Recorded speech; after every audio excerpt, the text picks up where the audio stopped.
Hey, it's Michael Yo. Welcome to the Yo Show. One of my favorite people in the world. Let me tell you why Mark Cohen is one of my. He's been at the Cellar from the beginning of time. That's right. Literally from the beginning of time. He's been. But I will say this.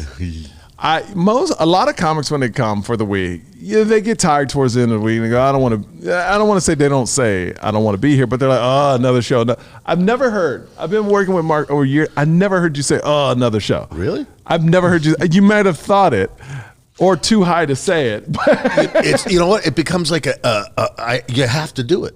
Yeah, I mean, but I've never heard you complain once about it. You've heard me go, oh, this is going to suck, this sucks. Well, the crowd, but that's more about the crowd. Yeah. Oh, who's that guy? Somebody's yelling out there, somebody's sneezing. Is the mic over Mark's face? I hope so. Can you see his... I'm trying to make myself... Can you pull the... I'm trying to make myself look... how's this? Does this look less... Does this look more Goyish? Do I look less Jewish? Hey, everybody. How's everybody doing? It's the Less Jewish podcast. You know how many people have spit on that mic and you just put it on your nose? Remember people fucking put it in their mouth. I've seen people put the whole mic in their mouth for a joke. Like those are some comic bits, after COVID too. And who does that after COVID? Who did it before? Who have you seen? I think I've seen Leach do it, right? Somebody used to do a bit and they would put the whole mic in their mouth. Oh. But I would get a joke after because I'd come and wipe it off, and I'm, You did that with me after I beat COVID, and you'd be like, "Oh, I'm glad I beat COVID." I got a lot of drama in my life, though, Mike. These days. Tell me what happened. Things are bad. My dog is sick, and I don't have enough money. Really? You need a GoFundMe? I need a GoFundMe. Hello. Okay. All right. See, this is the Mark I love. You know what's I'm waiting for dad jokes to come around again. Oh, I don't do dad jokes. No, not for you. For me, they come in cycle again. Because I do the same shit for the last 50 years. Oh, I know. Trust me. But every 10 years, people go, "Oh my God, he's making fun of comedy." Oh, he's being alternative. I said, "No, I'm just lazy." Yeah. So let's talk about a new joke. What's the newest joke you've written? I want to. Oh boy, last night Kid Rock had a big concert last night. Apparently there was a lot of sound problems. The audience complained that they could hear him. Come on, baby. Come on, that's your new one. That's the newest one. I try to get one every 2 weeks and pop it in. So I would be, you know what? I would be interested in. I would be interested in seeing the first week that I was here. 3 years ago. Yeah. The tape of it, and just to see what is the same and what's different. I guarantee you, every single joke's the same. I'd be surprised. I think you'd be You surprised. think you have a whole new set? I think when I came back from COVID, it changed a lot. Yeah. Yeah, I think so. I mean, I'm doing 7 minutes, 8 minutes, and 4 of it is talking to the crowd. So, yeah. Yeah. I think it's... You do a different show every night, Cohen. I can't help it. You're an ass. You should. Cohen. You do a different show. But because I have to. Yeah, because you're the host. But I would never say I do a different set. But you do. I'm saying it for you. I do because I talk to the crowd and I change. I do maybe 5 or 6 jokes up front. Maybe 3 are the same, and then I throw in 2 or 3. No, maybe all of them. Maybe are the they're same. all the same all the time. but your crowd work, is so good. And the crowd work is. I love when people do. The crowd work's the same too. Eventually, let's admit it. So I'm going to add in here. Okay. I've been working with Mark. This is Brian, by the way, the engineer. Hi, Brian. By the way, I've been working with Mark since day one here at Comedy Cellar, and we're on the same point. We have other hosts come in when he needs a day off. The guy needs a day off every once in a while. It's not the same. It's not, man. It's not the same. The energy level. I appreciate it. I love them all, but it's not the same. What's different now? No. I'll tell you what's because different. they're good comics and they do a good job. No, they're great comics. Yeah. The other hosts are great, but you just bring a sort of vibe that's silly, innocent, and fun. Where people that are watching the show, you're so silly, man, and funny. It really is a defense. I noticed that once when I did Rick Chrome. The great Rick Chrome, they did a documentary about him, and they invited some great comedians back to New York, and they flew me out there to do it. But it was like Ray Romano and blah, blah, blah, Amy Schumer, whoever was on the show, they were huge. And I was going first, and I hadn't done stand-up in years, a couple years even. So I went up first, but I killed, I did well, but just because it was pure energy. Do you know what I mean? Adrenaline, Yeah. So, but that's what my act is, kind of. That's why you always make fun of me, because when I come on stage, I always go, hey! Mark always, as soon as he walks out the door, he goes, hey, everybody! It's kind of like a movie, too. He's like, oh, man, this crowd's going to suck. Hey! And then I come out and, hey, how you doing? And then, if you get a laugh right away, it's great, and it carries, No, and it does. It's a different vibe. Even you make bad, even when the crowd is bad, you do your thing and you get them ready for the next person. Well, you've seen me come and say, I'm proud of myself because I didn't give up. Like, there's been a couple times, there's like a minute or two up front and I'm not getting nothing. Yeah. And then I could go, well, okay, here's the first guy. But I try to stay at least till they're, Well, I know Mark's joke, if it's not going well, Mark's joke, lower your expectations on the show. You might enjoy that. That's when I know, okay, the crowd's not good. When I hear that, I'm like, okay. Yeah. There's a lot of those. Yeah. But I mean, we do 14 shows a week. So when you do that, you're going to have 4 or 5. And you're here more than, you're here, you see the same people a lot of times in the same night come back. It's so weird, right? Like, I think it's weird. I do too, but they love the show. But, and you could do, and at first I go, oh, this is, but I think they enjoy hearing the same. They do. Obviously, you write more than I do.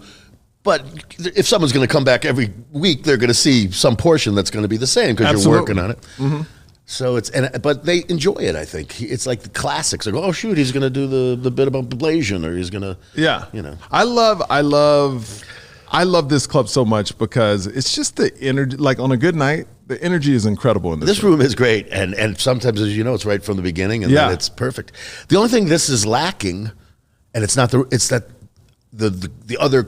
The table at the New York Club. Yeah. I mean, we have a green room, but it's the same 4 people, and there's nobody coming in and giving different energies.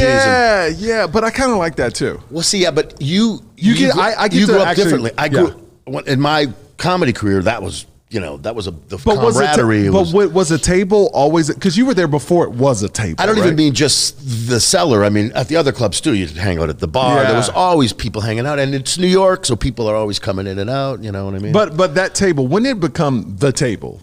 Or was it always probably after me? Okay. Because it was the table, but it wasn't. So there wasn't 150 comedians. There was only, 6 of us. Okay, but that's what I'm saying. So it always was the table comedians would sit at. Manny would sit at the table, and Esther and the other comedians that were working there. Yeah. Okay, so I just talked to Dan about the Cellar when it wasn't like the Cellar it is today. When did it make that flip again? Around early 2000s? He was after me too, obviously, right? He was late night when I was doing the earlier shows.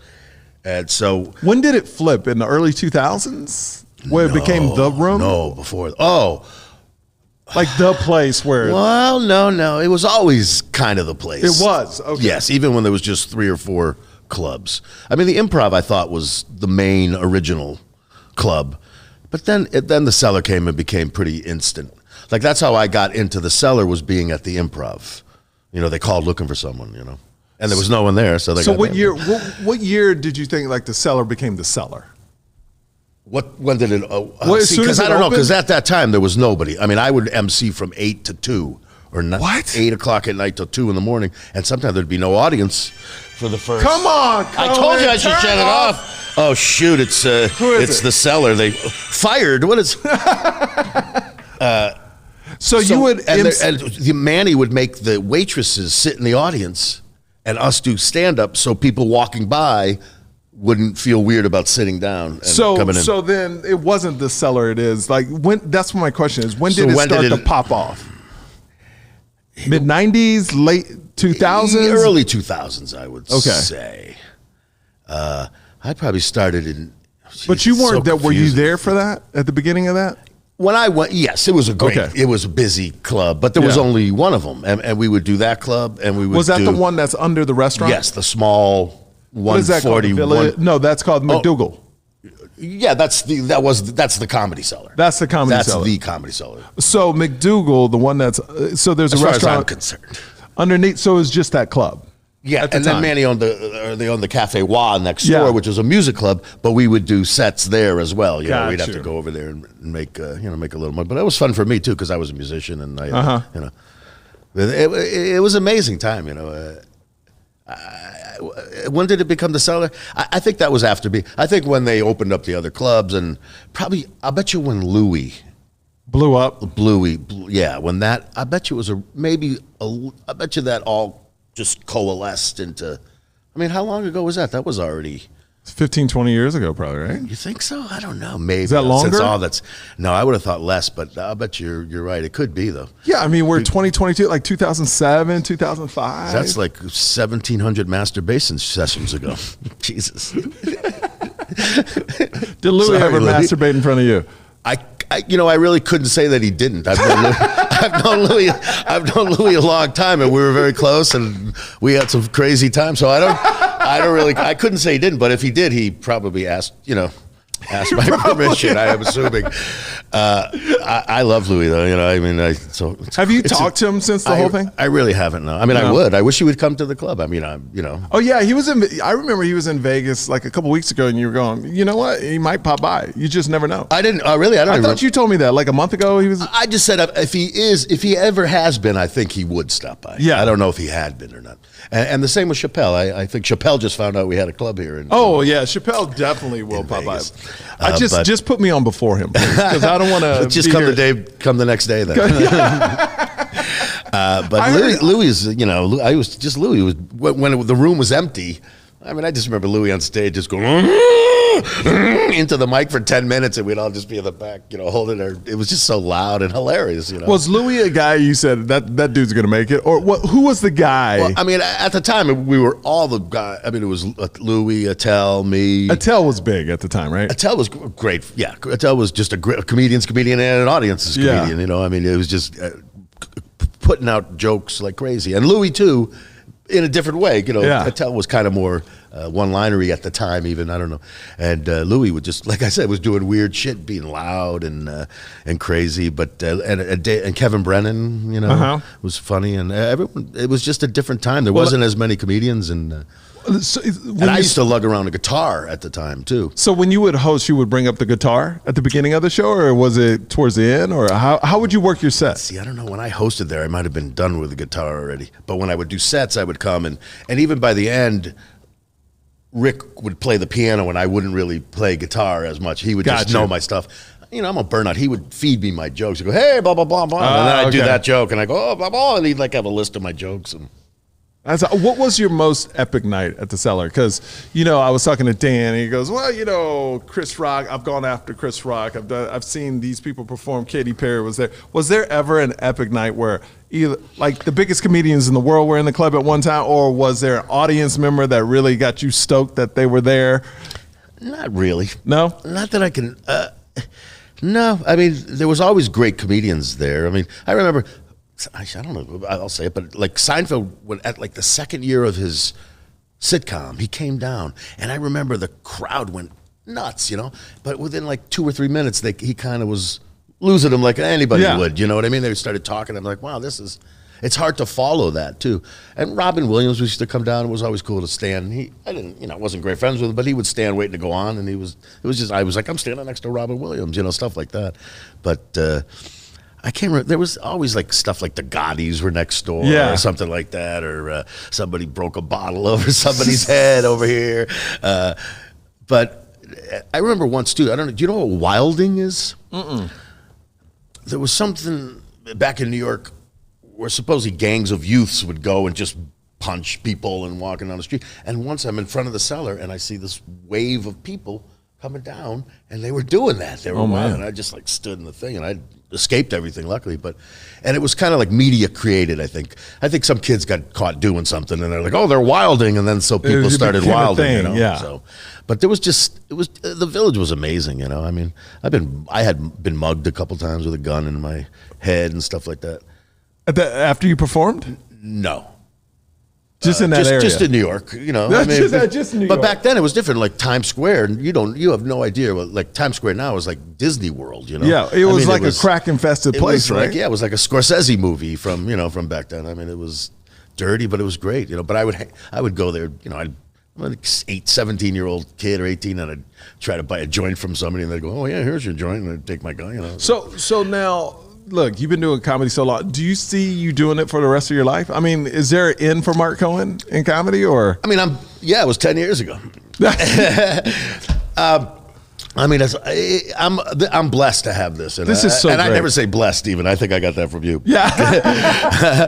But I mean, I am lucky to have this, and I think it worked out symbiotically for them too. They trusted me, and when it started, and so when it's over, I don't know what I'll do. I mean, I might try to get back to acting, become the old anything Judd Hirsch turns down or something. I'll come in there, but I don't know. I don't know what's going to happen. Here. I mean, they love it here. I'm assuming, and it does well. Oh, the reason why you said they're renovating this whole hotel and stuff like that. Yeah, they sold the Rio, but we've been here. How long we been here, Brian? 4 years then? That's it. So I think we still have there's still a couple more years. So either I'll die first or the contract will or something. I don't know which one.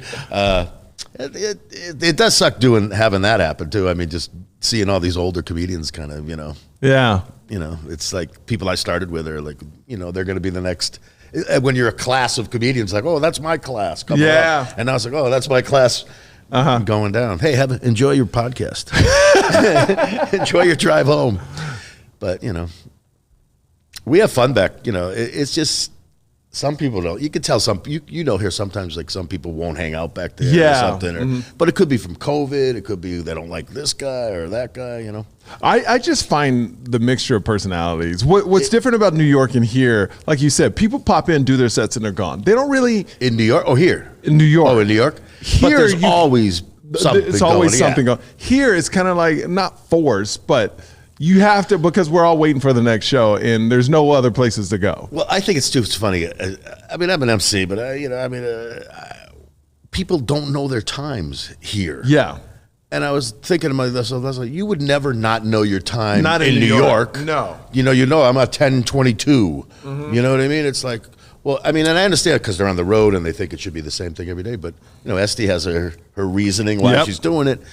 So I just think it's weird. And people are like, how much am I getting paid? I go, how much are you getting paid? I don't know how much you're getting paid. What was your first encounter with Esther? Did she have to pass you? Were you there before Esther? She's been... The first, I mean, I probably told it before, but they called the Improv because someone didn't show up. Yeah. I think it was Jackie Fabulous. No, I'm kidding. She wasn't even alive. That's probably true. And so I went down there and I did, like I said, I was high energy and I was 25 years old, I had the guitar, so I went down there and I did well. And they're like, she was like, oh, this is great. She liked me right away. And I got sets every night for a couple of weeks. And then all of a sudden, nothing, because I guess I did some gay joke back then when they were cool. And one of the comedians at the club didn't like it and complained. And they're like, okay, we'll get rid of him. And then I think they realized it was an innocuous joke and I didn't mean it. And it was, so I ended up just working there, and Manny and I got along, and Esty, and just it was this family. Describe. I've been working here for over a year and a half. I talked to Esty a lot. I still haven't met her. What's one thing you love about Esty? She's very honest, obviously. Yeah, I've known her a long time. She's beautiful. Wow, it's so weird because I have a different take on her. I mean, people come in and if you say, "Oh, I'm Esty," and they actually you see them shaking. People get scared. Yeah, and I've talked to so many comedians, even that are like, they're like, "Oh, I don't." Yeah, and like they're past at the Cellar, and they're like, I don't know, not Esty. Esty's obviously not my equal, but I've known her for forever. Yeah. And I remember once we're back in the green room, and Esty's sitting on the couch here in Vegas, and Rocky Dale Davis is standing next to me, and she said something, and I said, oh yeah, and I said a wise ass move, and she goes, oh yeah, fuck you, and she takes her water and she throws it at me. The water, just the water in the bottle. Yeah. She goes like this, completely misses me. It covers Rocky Dale Davis completely. He's just soaked standing there, and it's his first night meeting her. He's like so scared. It's okay, hey, great, this is great. I fucking thank you. Thank you for the shower. And it's just so we bust each other's balls, and she's I've just known her for so long. And does she come down a lot? Come down here? Yeah, I think she likes to, but it's so messed up now, and it's. I say to her all the time when I talk to her, it's amazing what she does too. I mean, when we did it back then, there was, like I said, 10 comics maybe, which is still hard. But now there's 500 comics or something she's doing, and then I think people move up and out a little faster too, or go out and be able to go on the road and make more money. So she's dealing with new people all the time and doesn't really know you know what I mean? It's hard. It takes a while to see what somebody does consistently. Last time I was up there, like I was talking to Liz, who's great too. Who's Liz? She's a firecracker. Liz. So it's interesting now. If you get to a certain level, like a Schumer, a Rock, Aziz, they have fake names they put on the lineup, so nobody knows they're popping out. On the outside, or just for comics to know, like, you know what I mean? Yeah. But they'll have pop-ins, of course. But they're not going to promote Amy Schumer's there tonight, right? You know what I mean? Just because she would sell it out, like Liz looked at me and goes, "Your goal in life is to be a fake name on the lineup, because then you made it." You know what I mean? When they can't even put you on the lineup. But sadly, I use a fake name, but you know what it is? What is it? Michael Yo. Yeah, nobody's coming for that. No, what would be your fake name if you had a fake name? I already know Stephanie Green. Oh, I like. Can you do it? Can you do it? Yeah, why not? Right, Stephanie Green. I like it, actually. All right. What's yours? Mondo Mo Freakin. Well, I think I just love that name. People would know, though, at that Ever since I was a kid, I was like, Mondo Mo Freakin is a great name. Because I was in radio. I was like, Mondo is a dope name. Why don't you, well, you could do that when you go on the road, then. Mondo Mo Freakin? Yeah, why don't you sign it to the hotels? Mondo Mo Freakin. I mean, you got to tell me, that's a pretty good name. How many of you guys done of this? What? This podcast. Oh, I don't know. I just keep doing them. You know, a lot of people count them. I'm like, Brian, how many? I don't know. Really? I thought you don't have them numbered? No.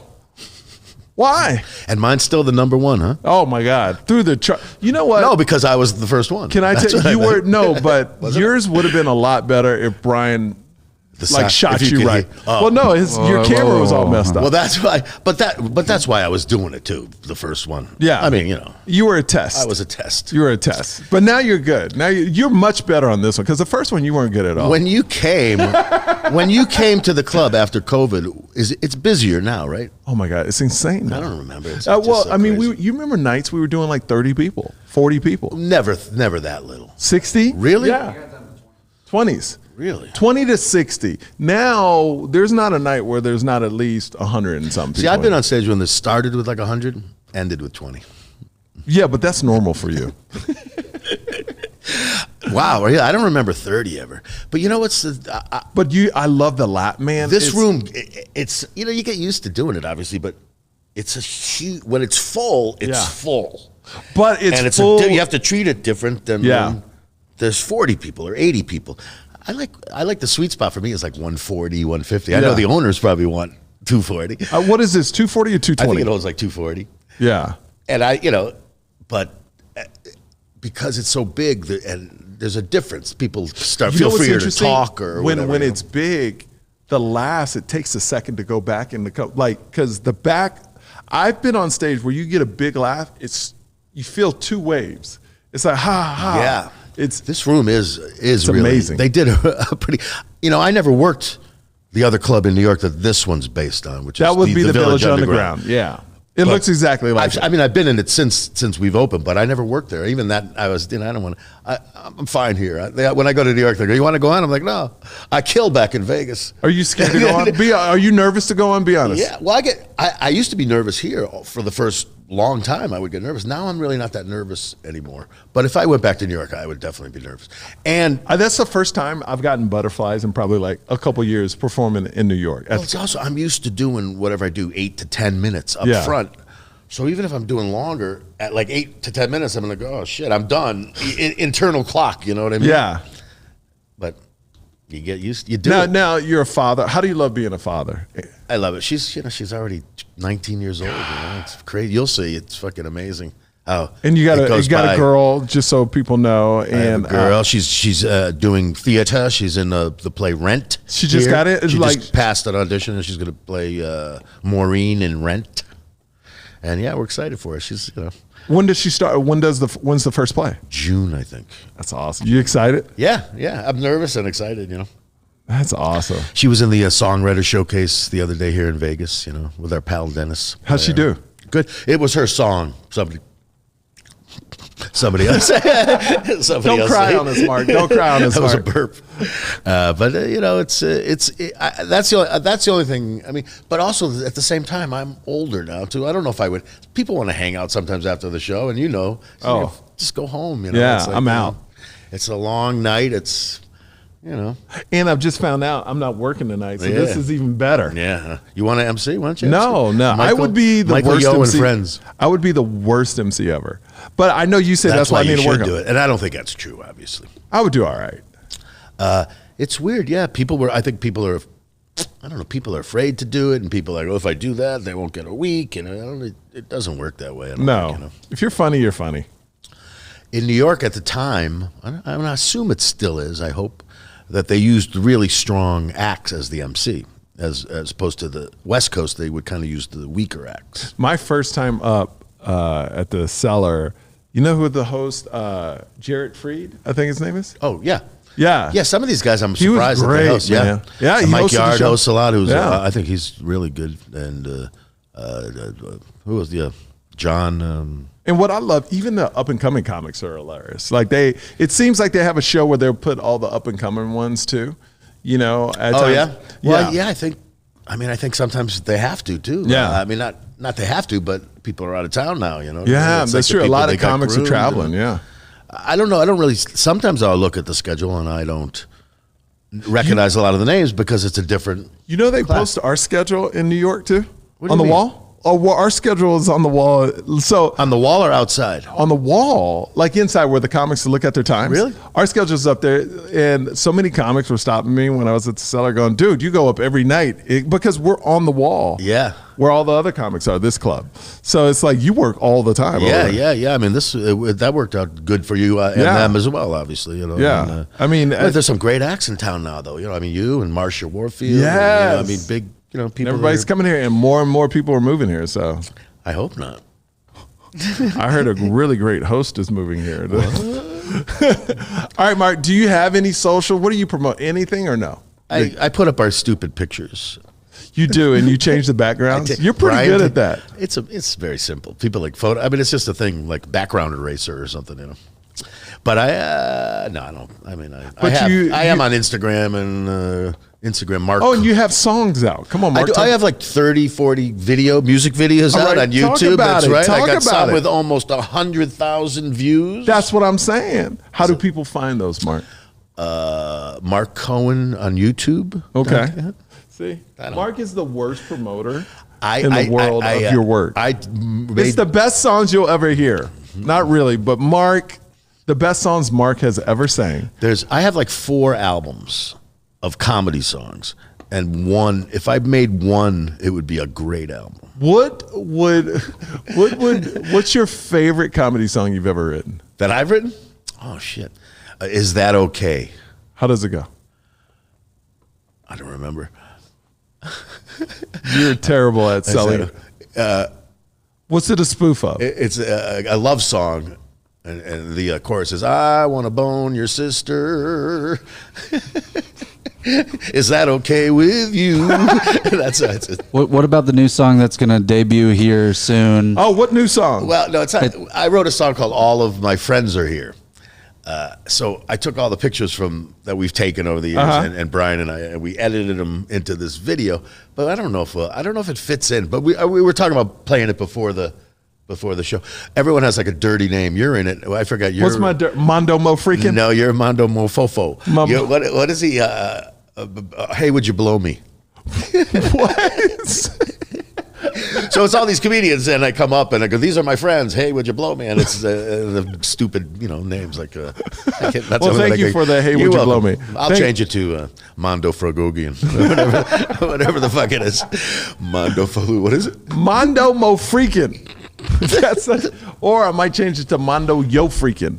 Jeez, I wonder if Butch is going to come tonight. I hope Butch is. I hope so, because I'm not here tonight. I'm out. All right, thank you for stopping That's by. it. Well, no, I got nothing to do, It's man. 30 minutes, man. Yeah, I get to go home now. I'm I so know, man. excited. This is the best news ever. Y'all told me I don't have to work tonight. Yeah, that's great. But I'm here all next week, though. And we Yeah, got a great for the lineup, whole too. week? Whole week, Who is man. it? Orlando Leba. Yeah, Leo Flowers. Leo me, Flowers. and you. No, everyone's. I got to pick up Orlando at the airport too. Do you really? I think so. What time's he come in? 5:30. Tomorrow? Yeah. I'll pick him up at 6:30. There you go. Make him wait. Baby. He's a good guy. Orlando's the best guy. He's a good guy. Yeah, you guys are. Did he introduce you to Esty? No, Richard Richard from Hermosa. Yeah. Comedy and Magic. But it was when Esty, she was like, "Oh, you will love Michael. He is an extra." Extra. And he is very good friends with Orlando Liba. Oh yeah, Orlando too. Put him in the yes. Orlando put my name in too. Yeah, that's good. I'm so happy. I love Vegas. I love Vegas. I know. I mean, it worked out. It's good. You travel in and out, and you get to work. You know, the first couple nights here, and get it done for the weekend. There you go. So. All right, we gotta go. And Mark. then I do your stuff on the weekends. Do you really? Do you sell my merch too? I'm blazing. Black and Asian. All right. All right. Bye, guys. Also, I won't see you today. I'll see you tomorrow. All right. Later. Bye.